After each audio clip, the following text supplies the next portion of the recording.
galera, uma boa tarde para você. Está começando o Ao Vivaço, o programa Hora do Esporte, aqui na tela da TV Câmara de São José dos Campos, canal 12.3 em TV aberta, além do canal 7 da NET e 9 da Vivo TV. Estamos também na internet em câmarasjc.sp.gov.br e também no youtube.com/câmarasjc. Eu sou Vieira Júnior, eu vou com vocês nesta segunda-feira até às 3 da tarde, trazendo as principais informações do esporte aqui da nossa cidade. Aqui comigo ele, jornalista, repórter esportivo, ciclista, skatista, maratonista, nadador e, claro, comedor de bistecão. O nosso querido Bruno Castilho. Tudo bem, Brunão? Boa tarde. Boa tarde, Vieira. Boa tarde a você aí de casa. Como sempre, é um prazer inenarrável estar em mais uma Hora do Esporte, começando a semana nessa segunda-feira com um sol frio, gelado. Sol frio e gelado. Você falou inenarrável mesmo, inenarrável. Inenarrável. Eu tô ginásio, inenarrável, preciso articular melhor as palavras. Que coisa, hein?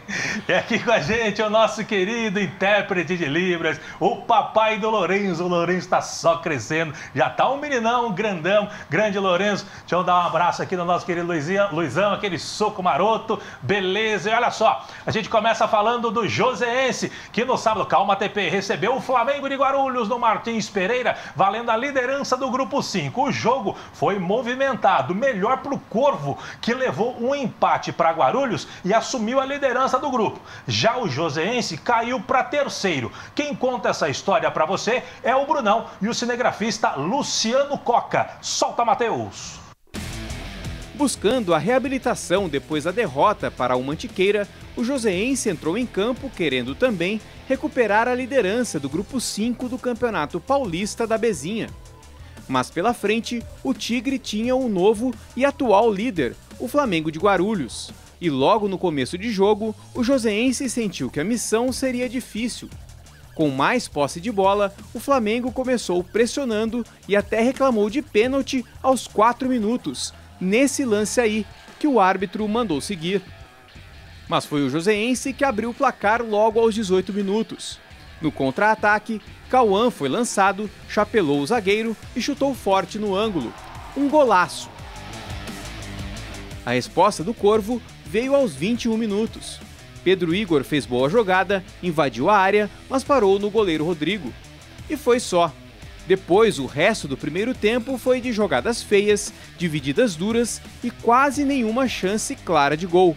Quase, porque ainda teve esse chute do Emanuel, que o goleiro joseense jogou para escanteio. A segunda etapa começou diferente da primeira, com o joseense se lançando mais ao ataque. Tanto que o segundo gol saiu logo aos 4 minutos. João Vitor recebeu o cruzamento na área, dominou e só deslocou o goleiro. O Flamengo tentava reagir e chegou com perigo nessa cabeçada que passou perto do gol. Aos 18 foi a vez do joseense responder. O João Vitor recebeu o lançamento, dominou bonito, mas a conclusão não foi a das melhores. Aos 29 minutos, o Flamengo diminuiu com um gol de Kevin Pereira, após cruzamento de Bruno Eduardo, para a felicidade dos cerca de 10 torcedores do Corvo presentes no Martins Pereira. O gol deu moral ao Flamengo, que conseguiu um pênalti aos 35 minutos, após Bruno Eduardo ser derrubado na área. Ele mesmo foi para a cobrança e empatou a partida. E o Corvo quase virou o placar nessa cabeçada do Rafão. O Flamengo era melhor no jogo e aos 43 o gol da virada até saiu, mas o Bandeira marcou o impedimento. O joseense ainda teve essa tentativa aos 50 minutos. E esse foi o último lance da partida. É um empate que fica com gosto amargo, né? Querendo ou não, nós veio hoje para sair com os 3 pontos, pensando na liderança, né? Falta um pouco de malandragem, né? Porque 2-0 dentro de casa, indo para a liderança, né? Falta um pouco de malandragem, um pouco de experiência, né? do nosso time. A gente está enfrentando uma equipe de qualidade também. O Flamengo, antes do campeonato, era uma equipe que apontavam como ia para brigar pelo acesso. Então, se for ver dessa forma, foi um ponto importante, né? Num campeonato para classificar 4 de 6, o importante é pontuar. Se for ver, foi um ponto importante, agora é seguir trabalhando, cara. A gente não tem tempo para ficar lamentando. Segunda-feira já trabalha para sexta jogar. No duelo entre líder e vice-líder, deu empate. Melhor para o Flamengo de Guarulhos, que segue na primeira colocação do grupo, agora com 12 pontos ganhos. Já o joseense tem um ponto a menos e a missão de novamente tentar se recuperar no campeonato. Desta vez contra o União Mogi, fora de casa, na próxima sexta-feira. Confronto que já está no foco do comandante do joseense, o técnico Beto Vieira. A semana vai ser curta, a intensidade do trabalho vai ser maior, porque nós vamos para Mogi na próxima sexta-feira, mas numa condição de gramado melhor. Então eu creio que o nosso time, tecnicamente, vai desenvolver um papel melhor lá em Mogi. Enquanto isso, o Flamengo pensa no clássico municipal, contra o Guarulhos, para se manter na ponta da tabela. Recuperar quem tem que recuperar e trabalhar firme na semana, fisioterapia juntamente com a pessoal da parte física, para ver quem vai ter condições de estar 100% para ir para a luta contra o nosso adversário. O clássico é muito difícil, vai ser um jogo complicado, mas creio que nós vamos, com esse empate, assim, dando essa sequência, ter mais possibilidade de ir em busca da vitória lá.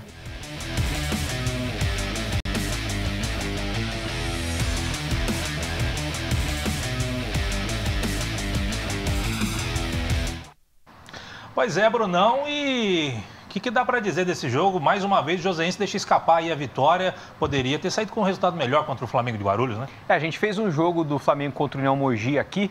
O Flamengo foi o oposto, né? O União Mogi começou com 2-0 e o joseense no segundo tempo se recuperou, conseguiu até a vitória.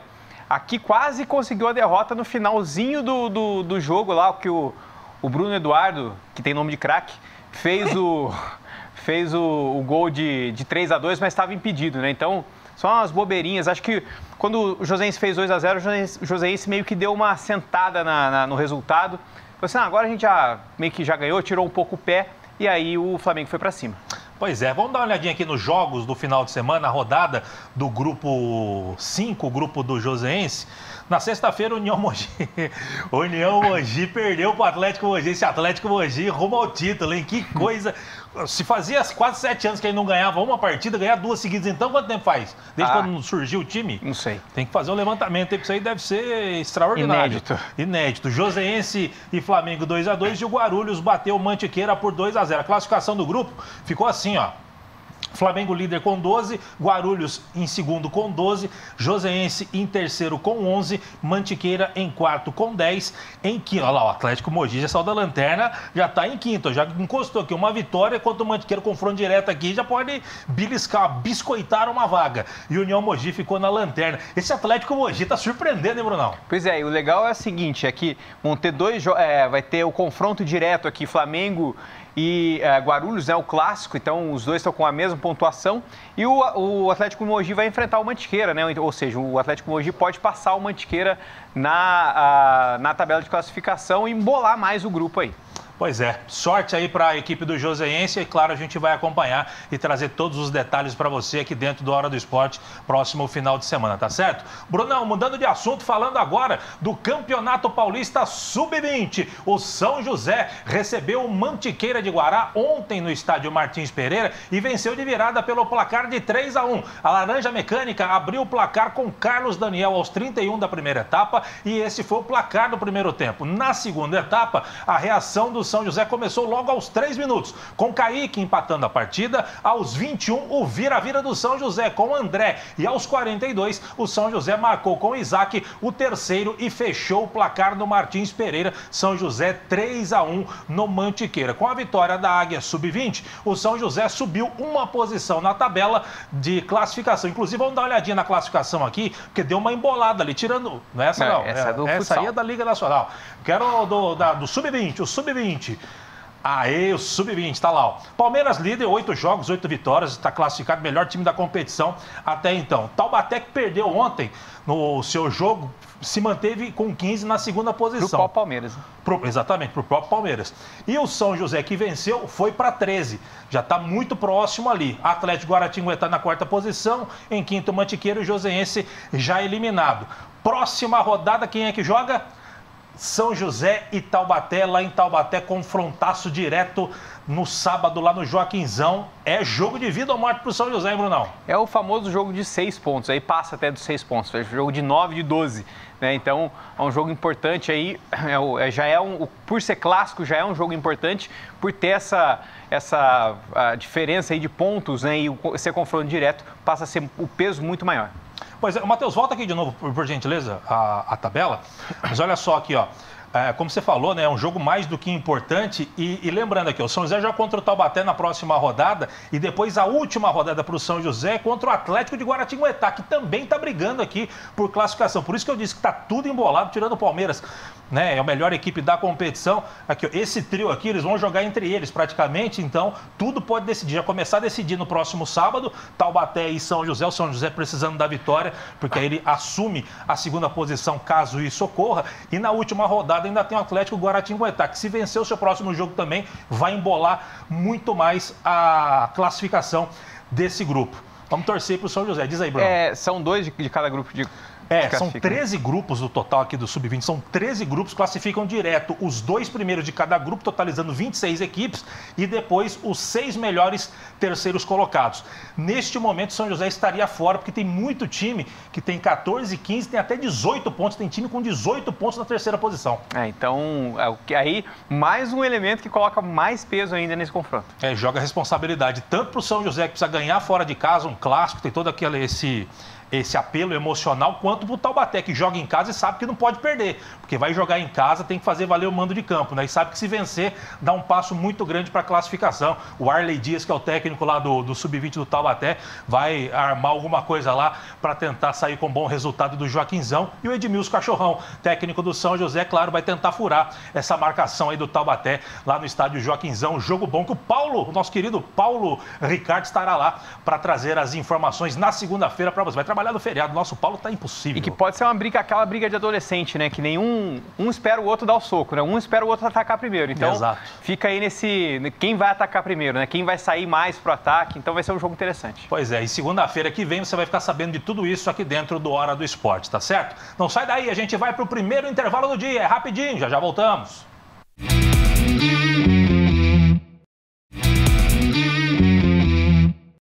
Muito bem, de volta com a Hora do Esporte, falando agora de futsal. O São José recebeu na última sexta-feira o líder Joinville pela 9ª rodada da Liga Nacional. E o JEC de Santa Catarina não deu chances para o São José. A partida foi realizada na Arena Farmaconde, aqui em São José. Vamos ver os gols. Coloca, Matheus, pra gente ter uma ideia de como foi. Olha só, primeiro gol da equipe do JEC, bola tocada ali, o Joãozinho recebeu, tocou no meio, Renatinho fez 1-0 para o Joinville na saída do goleiro Lucas. O São José vai empatar com o Joãozinho, recebeu lá na esquerda, balançou, bateu para o meio da área e o Vandinho colocou para o fundo das redes. Vandinho é o nome do gol, 1-1. Só que aí, já no segundo tempo, o Rony vai fazer o segundo. Ó, toque ali pelo meio, Renatinho tocou de volta e o Rony acabou tocando ali para o fundo das redes, 2-1 para a equipe do JEC. O terceiro, Anjinho, bateu cruzado e o Kevin colocou para o fundo das redes ali, ó. Anjinho e Kevin colocou para o fundo das redes. E o quarto saiu ali, ó, jogando com o goleiro Linha. Mendonça acabou perdendo e o Henrique fez isso aí, ó. Mandou lá da quadra de defesa, sem chances para o goleiro da equipe do São José, o goleiro Linha, naquela oportunidade. Que não estava nem no gol, né? Nem estava no gol, né? Estava ali, lá na frente, tentando. O Mendonça acabou perdendo. É aquilo que a gente fala, estava até conversando ali na redação. Goleiro Linha é aquele negócio. Ou vai, ou mata ou morre. Né? E, infelizmente, o São José tem morrido nas oportunidades que tem optando pelo goleiro Linha. O goleiro Linha realmente tem que ser muito bem treinado. É uma opção que muitas vezes dá certo, mas muitas vezes dá errado. E a gente já viu que algumas vezes, infelizmente, não dando certo para o São José, que enfrentou o líder. A gente já avisava, já alertava, era jogo difícil e não deu para o São José, Brunão. Eu acho que a questão do goleiro Linha é válido, mas assim, acho que dá mais errado do que certo, né? As chances de dar errado são maiores que as chances de dar certo. Mas infelizmente a gente até comentava aqui, era um jogo que o JEC, o Joinville, o investimento maior, tem um time mais forte, né? Então seria um páreo duro para o São José, mesmo o São José jogando em casa, né? Uma derrota, infelizmente, em casa, mas agora é levantar a cabeça, já mirar a outra partida, a próxima partida. Muito bem, vamos dar uma olhadinha na classificação. A classificação é grande aí da Liga Nacional. Você vê lá, o Joinville lá em cima, 9 jogos, 8 vitórias, o empate está invicto na competição. Depois vem Sorocaba, Atlântico Erechim, perdão, Minas, Carlos Barbosa, Cascavel, Jaraguá, Foz, Cataratas, Umuarama, Corinthians, Santo André, Intelli e Tubarão, os 12 primeiros. São José só vai aparecer na segunda tela e caiu 2 posições. Marreco, Campo Mourão, Esporte Futuro, Açoevo, São José aparece lá embaixo, ó.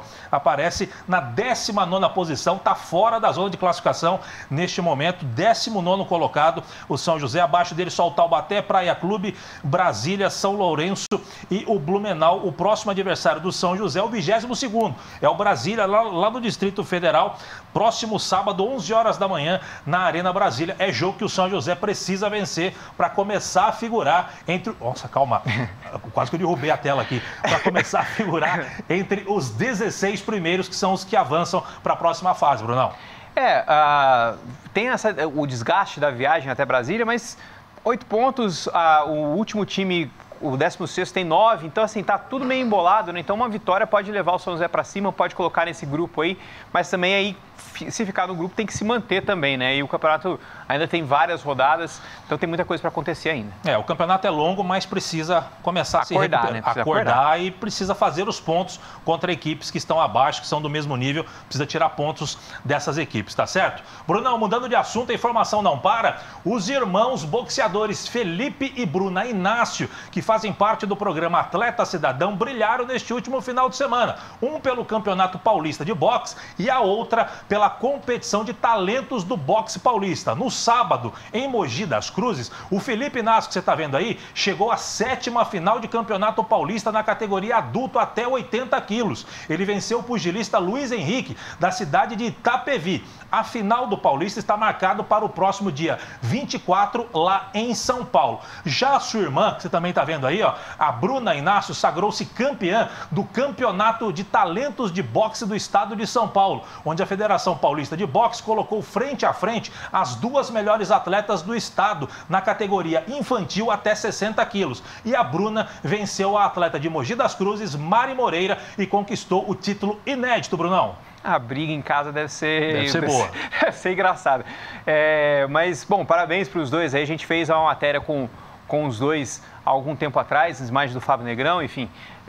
Muito bacana aí o resultado dos irmãos, né? E é bacana os irmãos estarem no mesmo esporte, né? Isso é muito bacana. E parece que os dois são bem unidos ali, né? Você vê pelas fotos, você vê pelo treinamento e pelo como o pai deles, ele acompanha e está sempre divulgando as informações aí, é muito bacana, legal ela lutando, ela com o irmão aí, muito bacana, ele que já foi da seleção brasileira e ela está trilhando aí os caminhos para seguir os passos do irmão também. Sucesso para os dois e, claro, tendo mais informações sobre eles, a gente vai divulgar aqui no nosso Hora do Esporte, tá certo? Brunão, para a gente fechar esse segundo bloco do Hora do Esporte, uma boa notícia para o vôlei de São José dos Campos. O levantador e capitão do Farmaconde Vôlei São José e também da seleção brasileira, o Matheus Brasília, de 26 anos, renovou sua permanência no clube por mais uma temporada. O Brasília, sem dúvida, foi um dos destaques da equipe no vice-campeonato da Copa Brasil de vôlei e também o 3º lugar da Superliga Nacional, competição em que recebeu, inclusive, o prêmio de melhor levantador da competição.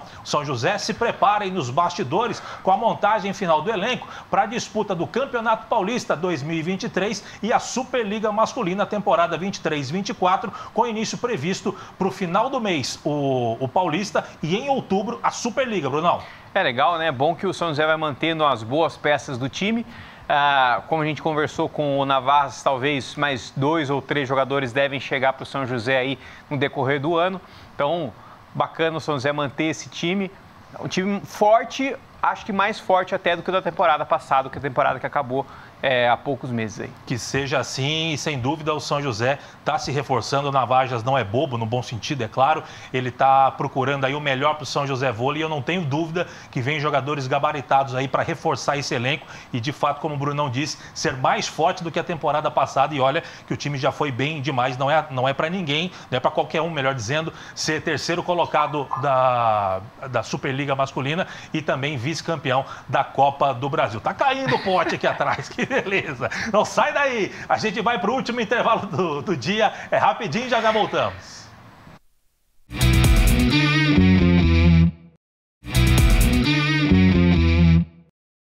Muito bem, de volta com a Hora do Esporte, falando agora de wrestling. O Brunão adora wrestling. E olha só, as categorias de base do wrestling joseense, que é referência nacional, vem forte mais uma vez. E terá 3 representantes disputando o Pan-Americano em suas categorias. Competições que serão muito disputadas, com alto nível técnico, mas a expectativa da comissão técnica aqui de São José é que esses atletas tragam medalhas. O Brunão foi conferir o treino desses atletas ao lado do cinegrafista Fábio Negrão. E você confere agora aqui no Hora do Esporte. Solta, Matheus!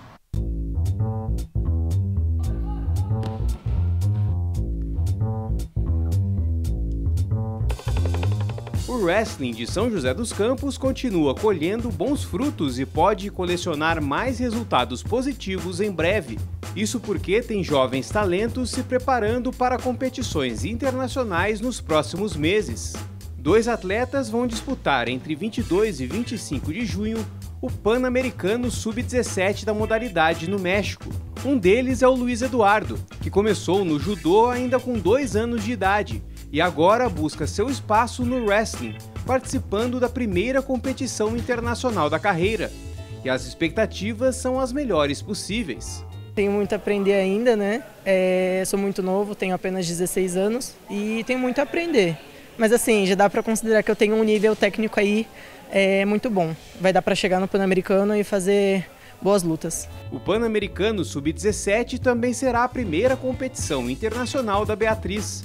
Aos 14 anos, ela pode ser considerada prodígio no esporte e garante que não se intimida com as adversárias mais velhas do que ela. Esse mês peguei bastante firme pensando no Pan-Americano. Agora a tendência é colocar mais ritmo nos treinos, pegar mais forte para chegar no Pan-Americano e conseguir fazer boas lutas. Eu acho que eu vou me dar muito bem lá.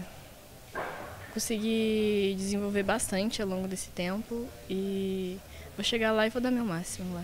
Além deles, outro nome da cidade em destaque no wrestling é a Malu, que também vai para a disputa do Pan da modalidade, mas na categoria Sub-20, que será sediada no Chile entre 6 e 9 de julho. Ao contrário dos 2 colegas, ela já participou de competições internacionais. Em 2021, ela disputou o Pan Sub-17 e ficou com o 3º lugar. Agora, aos 18 anos, ela quer usar essa experiência a seu favor na competição deste ano. Na minha primeira viagem, eu fiquei muito nervosa por ser internacional, agora eu estou bem mais tranquila. As estadunidenses são bem fortes, a mexicana, da minha categoria, né? Não posso falar das outras categorias, mas as minhas são as mais difíceis. A Brenda é a coordenadora do wrestling do Atleta Cidadão e quem acompanha de perto a evolução desses jovens. Ela destaca que São José dos Campos é celeiro de novos talentos desta modalidade. Desde que a gente começou com a modalidade aqui na cidade, a gente tem sempre, a todo ano, em todos os Pan-Americanos, a gente sempre está mandando algum atleta para as competições. Ano passado a gente teve representação, nos outros anos a gente também teve representação não só no Pan-Americano, mas no Campeonato Mundial. Então, assim, São José dos Campos hoje, na modalidade, é como se fosse um exemplo, é uma base da seleção brasileira que a gente tem aqui na cidade. Para a Brenda, que também é atleta da modalidade, o Luiz Eduardo, a Beatriz e a Malu têm grandes chances de conseguirem uma boa colocação nas competições que vão disputar. Ninguém entra numa competição para perder, a gente entra na competição para ser campeão. Mas é isso que a gente espera deles, se não conseguir uma classificação, que eles deem o melhor deles, que eles consigam executar tudo aquilo que a gente está treinando aqui no dia a dia, fazer lá na competição, que com certeza eles terão um bom resultado. E esse também é o pensamento desses jovens que vão em busca das medalhas. Eu vou dar meu melhor, com certeza, vou usar tudo que eu tenho lá. Se Deus quiser, eu vou trazer o ouro para casa. Eu acredito que eu vou conseguir um título muito bom para mim e para o meu país, para minha cidade. Isso é muito importante, né?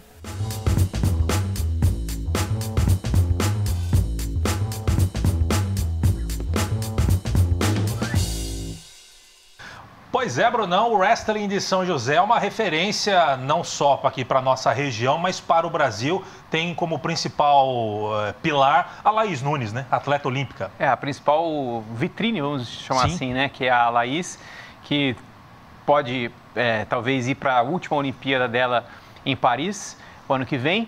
E São José pode também alimentar mais a seleção brasileira aí com novos talentos, né? Quem sabe esses 3 jovens aí que podem seguir os mesmos passos da Laís e chegar numa Olimpíada também. Pois é, sucesso para todos vocês e, claro, mais informações a gente vai trazer dentro do Hora do Esporte, independente de conquistas, a gente vai trazer o trabalho de vocês, que é sensacional aqui na nossa cidade, tá certo? Brunão, mudando de assunto, falando agora de basquete, foram definidos os confrontos das semifinais da Copa São Paulo de Basquete Feminino 2023, com os últimos 2 jogos sendo realizados na última sexta e sábado. Os 4 primeiros colocados foram definidos assim, ó. Em primeiro, São José, 9 vitórias e 1 derrota em 10 jogos. Em segundo, o Sport Educação de Osasco, 6 vitórias e 4 derrotas. Em terceiro, o Pro Esporte de Sorocaba, com 6 vitórias e 4 derrotas. E em quarto colocado, Ourinhos, time tradicional, Ourinhos, 5 vitórias e 5 derrotas. Vamos dar uma olhadinha aqui nos confrontos, como é que ficaram os confrontos de quartas de final. Ainda não foram definidas as datas e também como é que vai ser, se o primeiro jogo será aqui, se o primeiro jogo fora. Mas os confrontos ficaram o seguinte: São José, primeiro colocado, enfrenta o quarto colocado, Ourinhos Basquete. Segundo colocado, Esporte Educação de Osasco, enfrenta o terceiro colocado, Pro Esporte Sorocaba. O que a gente sabe é que a fase de semifinal e final são melhor de 3, ou seja, quem vencer 2 estará credenciado à grande final. Provavelmente, no caso do São José, primeiro jogo em São José, segundo jogo em Ourinhos. Se precisar do terceiro jogo aqui em São José, deve ser definido assim, provavelmente hoje à noite deve ser definida as datas desses confrontos entre São José e Ourinhos, Esporte Educação e Pro Esporte Sorocaba. Por ter terminado a primeira fase, a primeira colocação, São José muito provavelmente define tanto a semifinal quanto a final em casa, né?